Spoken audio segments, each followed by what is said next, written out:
NC Beer guys. Welcome to another episode of NC Beer Buzz. We're continuing our tour around the far western reaches of North Carolina, trying to figure out all the great craft beers developed in the mountains that's not in Asheville. So you guys that think craft beer is only in Asheville, you gotta go to Asheville, drink all the great beer in Asheville. I'm not saying anything about the beer in Asheville, but there are some wonderful places within an easy drive from Asheville that you need to check out. One of those is where we are now. We're at the Lazy Hiker Brewing Company, right in downtown Franklin on Main Street, and we're here with Graham Norris. He's kin to Chuck. This is Graham is the head brewer here, and we're going to talk about what's going on here. And he's been with them since the inception. Actually came on a little before they got open. They've been open about a year and a half now, getting into it. So when you're next in Franklin, make sure, or at least if you get in Franklin, you got to come drink a beer. But if you get out even more near us, check us out here on West Main Street in Franklin, the Lazy Hiker Brewing. Thanks for having us. We appreciate you having us in tonight. Thank y'all for being here. Good, good. So you were a home brewer and had done that for some time. Been brewing for about 6 or 7 years on my own. And knew at some point you would like to do it professionally, or not sure? Kind of went back and forth on it. Yeah, most people do, right? Yeah, so, you know, I looked at options as far as going into schooling, but with the job I had at the time, it just wasn't feasible. So I'd been looking for options to get involved with a brewery, actually in Raleigh, talked with a few people.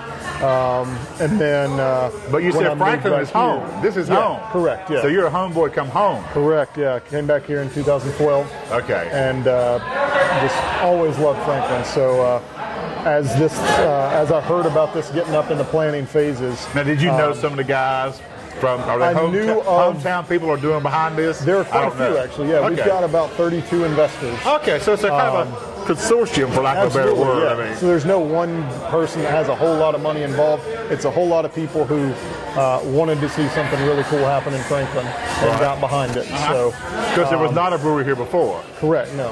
And for now, for a while yet, we're the only brewery. Correct, yeah. That's going to change a little bit soon, I hear. Yeah, so Currahee has just opened up.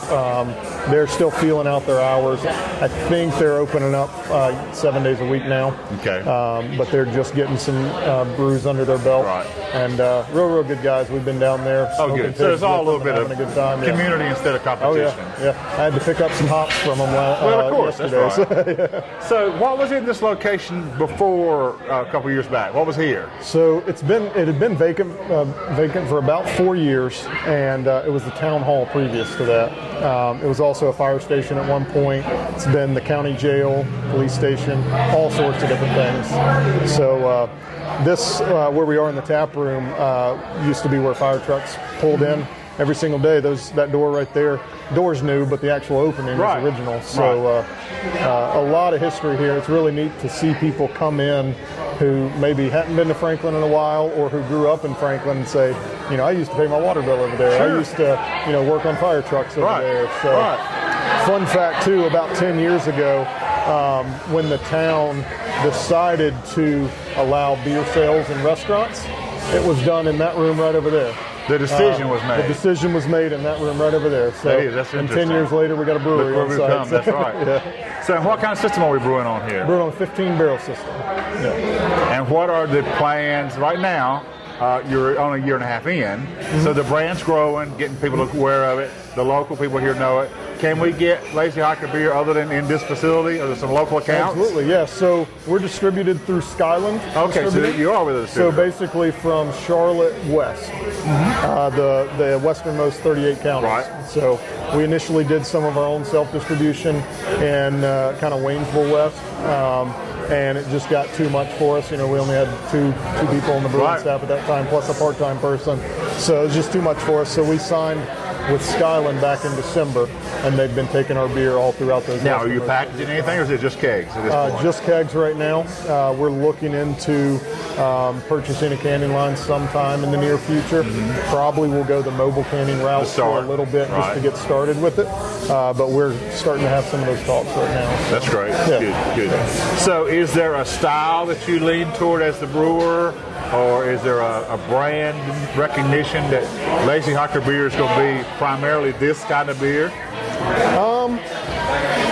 Yes and no. I mean, I think we want to brew fantastic beer. Of course. And we've got 4 year-round beers that I think are approachable for pretty much anybody. And you'll always kind of have them as your flagship? Absolutely. So we've got our Trailmate Golden Ale, which is our lightest drinker. Kind of your gateway. A little bit, if somebody comes in and says, I want gateway. something like I know Bud Light, I want something like a Bud Light. Sure, yeah. You've got a place to start them on their craft and it's beer got journey. a little more heft, a little more well, of course, that's craft flavor beer. than even like a typical Golden Ale. Okay, but, right. It kind of teeters the line between an American Blonde and a German Kolsch or something along those lines. And then we've got our Slack Pack IPA, which is our best seller. Not really an East Coast, not really a West Coast. Full, fruity, spicy, and floral. But with a mixed hop profile or a single? Yeah. And then we've got our year-round porter, which people love. This is excellent. Western Evil Porter. And then we have an amber ale that's year-round as well. So between those 4, we know that someone's going to be able to come in and find something that they enjoy. And then right now, we play around with all sorts of different seasonals and small batch stuff. Doing a few Belgians recently. We've done a few barrel-aged beers. We've got a sour beer and some wine barrels coming back. So we're branching out a little bit. That'll be your first sour? It'll be our first sour, yeah, absolutely. So we're looking at doing some different things as well.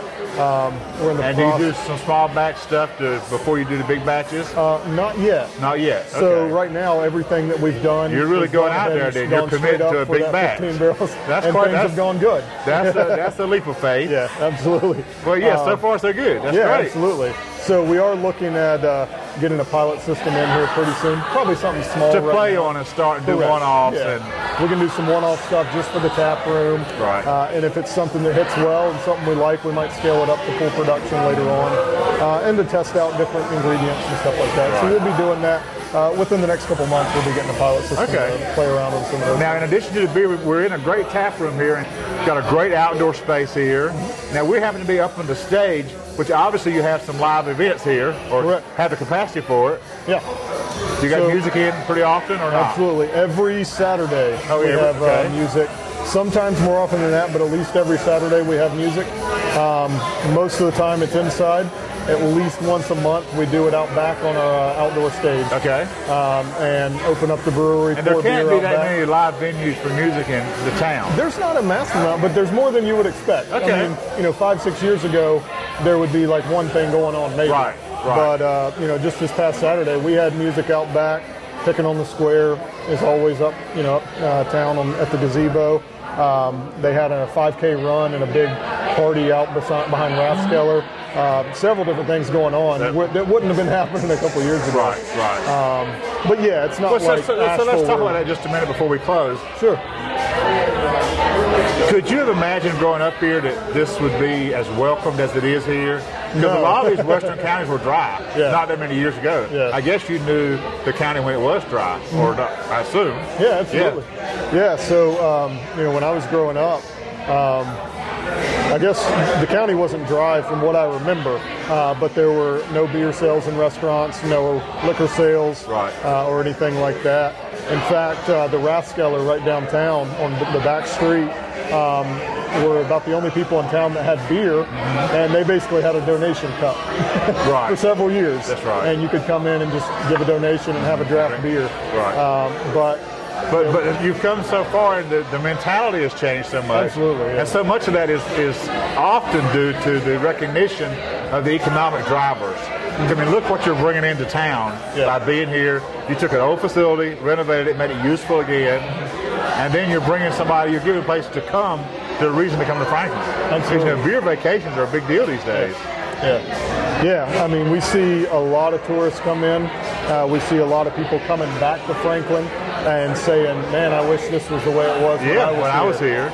Or saying, I would have never thought in a million years that Franklin would have the culture that it does now. And we wanted to be part of the revitalization of downtown Franklin. You've got Root and Barrel on one end, which is a fantastic restaurant, us on the other end, and a whole lot of really neat shops in between. And we've really seen our culture, our foot traffic downtown growing a lot over the last year and a half, 2 years. So it doesn't necessarily roll up the sidewalks at 5 or 6 o'clock. There's something going on anymore. No. So the town is still feeling that out. And of course. But yeah, you've seen a big change over the last. Something this new, it's still going to take some time to acculturate over time. Yeah, absolutely. That's great. Good. And it must feel so good to be contributing back in the community that brought you to where you are. Absolutely. I was, always loved Franklin, kind of a mountain boy, always loved the mountains, and enjoyed my time away at college. Well, we all did, that's right, but it's not home. But when I got the opportunity to come back here, I jumped at it, and I've loved it since I've been back. That's great. Yeah. Great. Thanks for having us in. Absolutely. Thank you. We wish you all luck in the world. Absolutely. Thank you so much. And our viewers need to remember when they get out in the western part of the state, find Franklin and find the Lazy Hiker Brewing Co. Until next time, this is David again reminding you to drink local and keep your beer dollars in North Carolina.